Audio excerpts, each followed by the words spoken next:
Hi friends, ಎಲ್ರಿಗೂ ನಮಸ್ಕಾರ. ಎಲ್ಲರೂ ಹೇಗಿದ್ದೀರಾ? ನಾನಿವತ್ತು ತೋರಿಸಿರೋ ಬಂದು ರಾಗಿ ಮುದ್ದೆ ಯಾವ ರೀತಿ ಮಾಡಬೇಕು ಅಂತ. ರಾಗಿ ಮುದ್ದೆ ಬಂದು ನಾನ್ ವೆಜ್ ಸಾಂಬಾರು ಜೊತೆ ತುಂಬಾ ಚೆನ್ನಾಗಿರುತ್ತೆ, ವೆಜ್ ಸಾಂಬಾರಲ್ಲೂ ಚೆನ್ನಾಗಿರುತ್ತೆ. ಆದರೆ ಬಟ್ ನಾನ್ ವೆಜ್ ತುಂಬಾ ಕ್ರೇವಿಂಗ್ ಆಗಿರುತ್ತೆ. ಈಗ ರಾಗಿ ಮುದ್ದೆ ಹೇಗೆ ಮಾಡೋದು ಅಂತ ನೋಡೋಣ ಬನ್ನಿ. ಒಂದು ಪಾತ್ರೆ ತೊಗೊಂಡು 3 ಜನಕ್ಕೆ ಮಾಡ್ತಾಯಿದ್ರೆ 3 ಲೋಟ ನೀರು ಹಾಕ್ಕೊಳ್ಳಿ. ಮತ್ತು ನೀವು ತಿನ್ನೋ ಸೈಜ್ ಮೇಲೆ ಡಿಪೆಂಡ್ ಆಗುತ್ತೆ. ಸೊ ಅದ್ರ ಮೇಲೆ ನೋಡ್ಕೊಂಡು ಮಾಡ್ಕೊಬೇಕಾಗತ್ತೆ.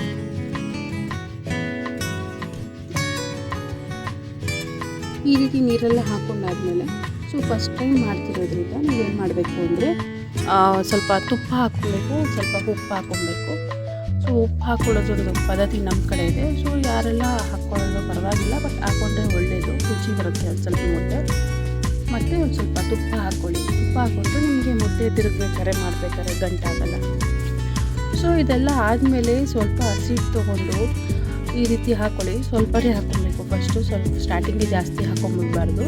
ಈ ರೀತಿ ಹಾಕ್ಕೊಂಡೆಲ್ಲ ನೀಟಾಗಿ ಮಿಕ್ಸ್ ಮಾಡ್ಕೊಳ್ಳಿ. ನೋಡಿ, ತುಪ್ಪ ಇರೋದ್ರಿಂದ ಬೇಗನೆ ಮಿಕ್ಸ್ ಆಗುತ್ತೆ ಮತ್ತು ಗಂಟು ಸಹ ಅಷ್ಟು ಇದಾಗೋದಿಲ್ಲ. ನೋಡಿ, ಗಂಟು ಹೊಟ್ಟೆ ಹೋಯ್ತದು, ಹಿಟ್ಟು ನೀಟಾಗಿ ಮಿಕ್ಸ್ ಆಗೋಗುತ್ತೆ.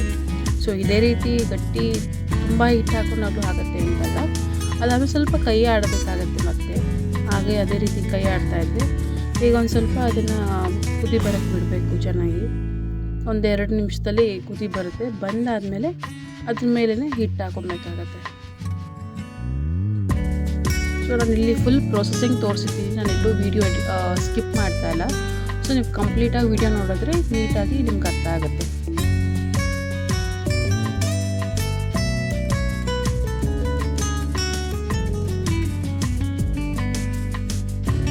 ನೋಡ್ಕೊಳ್ಳಿ. ಇನ್ ಕೇಸ್ ಕೆಲವರು ಮುದ್ದೆನ ಸ್ವಲ್ಪ ಗಟ್ಟಿ ತಿಂತಾರೆ, ಅಭ್ಯಾಸ ಇರುತ್ತೆ. ಕೆಲವರಿಗೆ ಸಾಫ್ಟಾಗಿರಬೇಕು. ಸಾಫ್ಟಾಗಿರೋದಂದರೆ ಸ್ವಲ್ಪನೇ ಸಾಕು, ಹಿಟ್ಟು ಹಾಕೊಂಡು ಮಿಕ್ಸ್ ಮಾಡ್ಕೊಳ್ಳೋದು.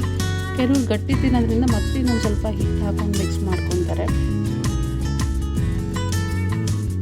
ಹಳ್ಳಿ ಕಡೆ ಎಲ್ಲ ಆಲ್ಮೋಸ್ಟ್ ಅವರು ಗಟ್ಟಿ ಮುದ್ದೆನ ತಿನ್ನೋದಕ್ಕೆ ಇಷ್ಟಪಡ್ತಾರೆ. ತೆಳು ಇದ್ದರೆ ನಮಗೆ ಹೊಟ್ಟೆ ತುಂಬಲ್ಲ ಅನ್ನೋ ಒಂದು ಇದೆ ಅವ್ರಿಗೆ.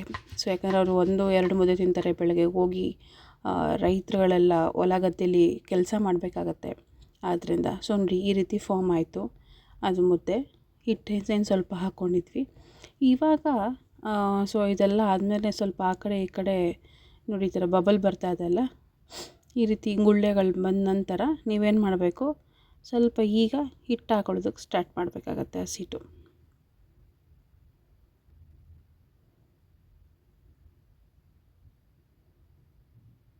ನೋಡಿ, ಈ ರೀತಿ ಬಬಲ್ ಬರಬೇಕು. ಚೆನ್ನಾಗಿ ಬಂದಾದಮೇಲೆ ಈಗ ಹಿಟ್ಟು ಹಾಕ್ಕೊಳ್ಳಿ. ನೋಡ್ಕೊಂಡು ಹಾಕ್ಕೊಳ್ಳಿ. ಯಾಕಂದರೆ ಒಂದು 2 ಕಪ್ಪು ಹಿಟ್ಟು ಹಾಕ್ಕೊಂಡ್ರೆ ಸ್ವಲ್ಪ 2 ಕಪ್ ಸಾಕು. ಯಾಕಂದರೆ ಆಲ್ರೆಡಿ ಸ್ವಲ್ಪ ಹಿಟ್ಟು ಹಾಕಿದ್ದೀವಲ್ವ ನಾವು, ನೀರು ಸಹ ಇದೆ.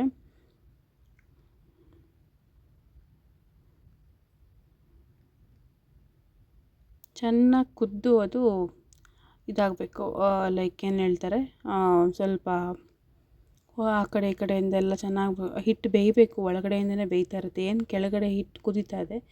ಈ ರೀತಿ ಮೇಲ್ಗಡೆ ಒಂದು ಅನ್ನದ ಕೈಯಿಂದನೋ ಯಾವುದ್ರಿಂದನೋ ಇಟ್ಟರೆ ಅದು ಕೆಳಗಡೆ ನೀಟಾಗಿ ಬೇಯುತ್ತೆ. ಆವಾಗ ಸ್ವಲ್ಪನೇ ಪ್ರೆಸ್ ಮಾಡಬೇಕು. ಆವಾಗ ಒಳಗಡೆ ಹಿಟ್ಟೇನು ಹಾಕಿದ್ದೀರ ಅದು ಸಹ ಬೇಯುತ್ತೆ. ಚೆನ್ನಾಗಿ ಬೆಂದು ಸುತ್ತ ಹೊಗೆ ಬರೋಕ್ಕೆ ಸ್ಟಾರ್ಟ್ ಆಗುತ್ತೆ. ನೀವು ಹೆದರ್ಕೊಂಬೇಡಿ, ಸೀದೋಗ್ತಾ ಇದೆ, ಅಡಿಲಿ ಏನೋ ಒಂಥರ ಕೆಟ್ಟ ಸ್ಮೆಲ್ ಬರ್ತಾ ಇದೆ ಅಂತ. ಅದೇನು ಆಗಿರಲ್ಲ. ಹಿಟ್ಟು ಬೇಯ್ತಾ ಇರುತ್ತೆ. ಮತ್ತು ಪಾತ್ರೆ ಸ್ವಲ್ಪ ತಳ ಹಿಡಿಯೋ ಸಾಮಾನ್ಯ ಹಿಟ್ಟು ಮಾಡಬೇಕಾದ್ರೆ.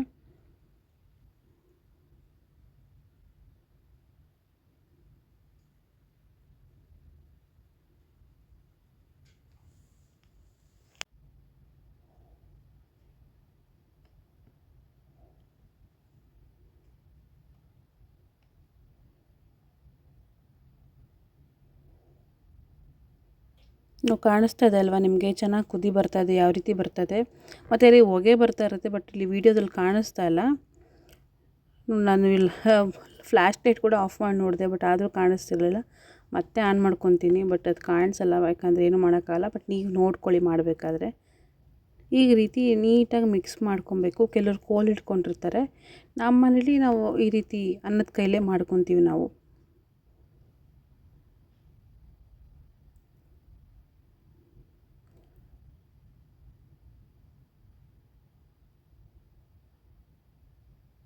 ಈ ರೀತಿ ಮೇಲೆ ಕೆಳಗೆ ಚೆನ್ನಾಗಿ ಮಿಕ್ಸ್ ಮಾಡ್ಕೊಬೇಕು. ಮಿಕ್ಸ್ ಮಾಡಿ ಹಿಟ್ಟನ್ನ ಚೆನ್ನಾಗಿ ಮಿಶ್ರಣ ಮಾಡಿಕೊಂಡು ಸ್ವಲ್ಪನೂ ಗಂಟಿಲ್ದರ ರೀತಿಲಿ ಅದನ್ನು ಒಡೆದು ಚೆನ್ನಾಗಿ ಮಿಕ್ಸ್ ಮಾಡಿ ತಿರುವಿ ಅದು ಮುದ್ದೆ ನೀಟಾಗಿ ಆಗುತ್ತೆ. ಅವಾಗ ಒಂದು ಸ್ವಲ್ಪ ನೋಡಿ ತುಪ್ಪ ಹಾಕ್ಕೊಂಡಿರೋದು ಕಾರಣ ಇದಕ್ಕೋಸ್ಕರನೇ ಸ್ವಲ್ಪ ಗಂಟು ಬೇಗ ಹೊಡೆಯುತ್ತೆ ಇದರಲ್ಲಿ.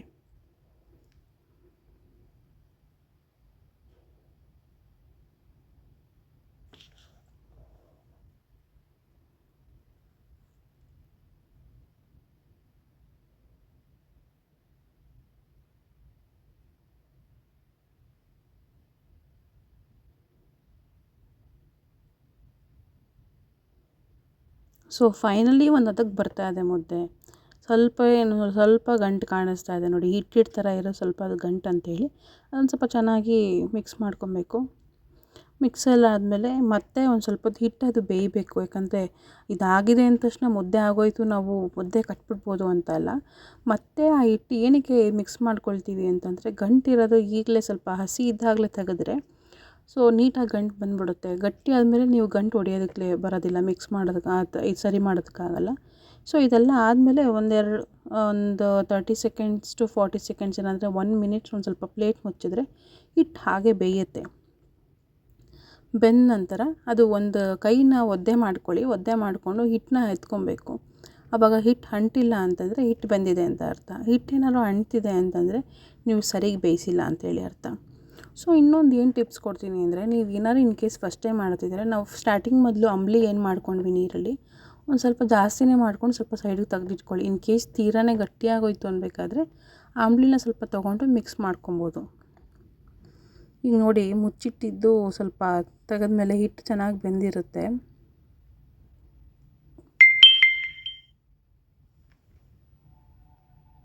ಈಗ ನೋಡಿ ಒದ್ದೆ ಕೈಲಿ ಮಾಡ್ಕೊಂಡು ನೋಡಿ ತೋರಿಸಿದ್ರೆ ಅಂಟಬಾರ್ದು ಕೈಗೆ. ಹಿಟ್ಟೇನಾದ್ರು ಅಂಟಿದ್ರೆ ಮುದ್ದೆ ಬೆಂದಿಲ್ಲ ಅಂತ ಅರ್ಥ.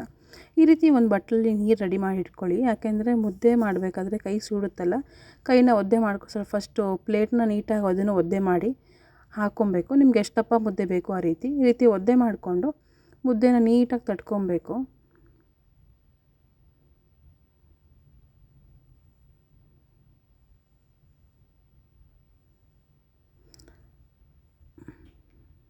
ಇನ್ನೂ ಮಾರ್ಕೆಟ್ಗಳಲ್ಲಿ ಇದಕ್ಕೆ ಒಂದು ಮರದ್ದು ಬರುತ್ತೆ, ಲೈಕ್ ಮುದ್ದೆ ತಟ್ಟೋದಕ್ಕೆ ಅಂತಲೇ. ಕೈ ಬಿಸಿ ಯಾರು ನಮ್ಮ ಕೈಲಿ ಆಗಲ್ಲ ಅನ್ನೋರು ಅದನ್ನು ಸಹ ತೊಗೊಂಬಂದು ಮಾಡ್ಕೊಬೋದು. ಕೈಲಿ ಮಾಡ್ತೀನಿ ಅನ್ನೋರು ಕೂಡ ಕೈಯಲ್ಲಿ ಮಾಡಿಕೊಂಡು ಈ ರೀತಿ ಮುದ್ದೆ ರೆಡಿ ಮಾಡ್ಕೊಬೋದು. ಸೊ ಹಾಗಾದರೆ ಮುದ್ದೆ ಮಾಡೋದು ಯಾವ ರೀತಿ ಅಂತ ನೋಡಿದ್ದೀರಾ. ಸೊ ಆರೋಗ್ಯಕರವಾಗಿರೋ ಊಟನ ನಾವು ಮಾಡಲೇಬೇಕು. ಮಾಡಿ ಚೆನ್ನಾಗಿರಿ. ಆದಷ್ಟು ಹೊರಗಡೆ ಊಟನ ನಾವು ಅವಾಯ್ಡ್ ಮಾಡಿದ್ರೆ ಒಳ್ಳೆಯದು. ಸೊ ಮನೆ ಊಟನೇ ಮಾಡೋದ್ರಿಂದ ನಮ್ಮ ಆರೋಗ್ಯನೂ ಚೆನ್ನಾಗಿರುತ್ತೆ. ನಮ್ಮ ಹಳೆ ಕಾಲದ ಪದ್ಧತಿನ ನಾವು ಉಳಿಸ್ಕೊಂಡಂಗೂ ಆಗುತ್ತೆ, ನಮ್ಮ ಹಿರೀಕರು ಏನು ಹೇಳಿದರು ಅಂತೇಳಿ. ಸೊ ಈ ರೀತಿ ಪಾತ್ರೆ ಎಲ್ಲ ಮುಗೀತು. ಸೊ ಕೊನೆ ಮುದ್ದೆ ಕಟ್ತಾಯಿದ್ದೀವಿ. ಅದಾದ ನಂತರ ಮುಗಿಯುತ್ತೆ. ಆ ಪಾತ್ರೆನ ದಯವಿಟ್ಟು ನೀರಲ್ಲಿ ಹಾಕಿ ನೆನೆಸ್ಬೇಕು.